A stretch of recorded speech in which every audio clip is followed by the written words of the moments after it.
Hey guys, David here, and the Nintendo 3DS news sort of dried out just around the launch of the 3DS, but now things are starting to pick up steam once again. And although it's been a while since I've been interested in motherboards and RAM and all that kind of stuff, a bunch of people have started pulling apart the 3DS. This has happened before, but now there's a 14-minute video of the 3DS as being torn apart, which might sort of horrify some people still waiting for their 3DS, but it might be interesting to some of the hardware geeks out there. And in relation to that, a company has done a report, and they've said that the Nintendo 3DS costs $103.25 for Nintendo to make, including the manufacturing. Now that might sound extremely low to some people because obviously the 3DS costs $249 US, but the report only talks about the physical side of things. It doesn't focus on research and development, advertising the 3DS, shipping the 3DS, so basically everything else that Nintendo has to do to get the 3DS in the hands of customers. So while at first glance it might sound like Nintendo's profiting $150 for every sale, that's not really the case. There are plenty of other expenses Nintendo has to cover. And one thing people are sort of misinformed about is the future of Nintendo 3DS hardware upgrades. Some people believe that the Nintendo 3DS is the final version of the Nintendo 3DS, but that's not true at all. The DS Lite, the DSi, and the DSi XL were all massive moneymakers for Nintendo,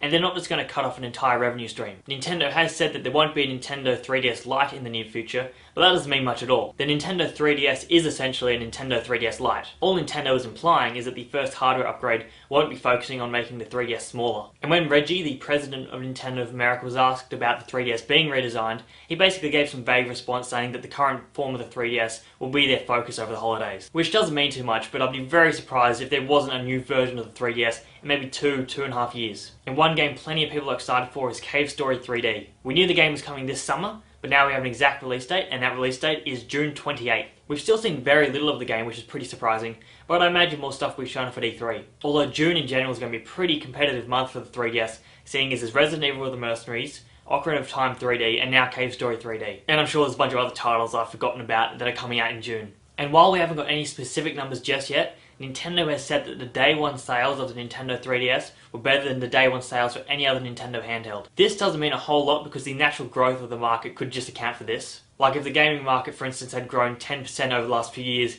and the 3DS sales have just gone up 10%, it's not that impressive. But on April 14th, the NPD numbers will come through and then we'll have a very clear idea of how the 3DS really did. But that's it for now, so I'll talk to you later.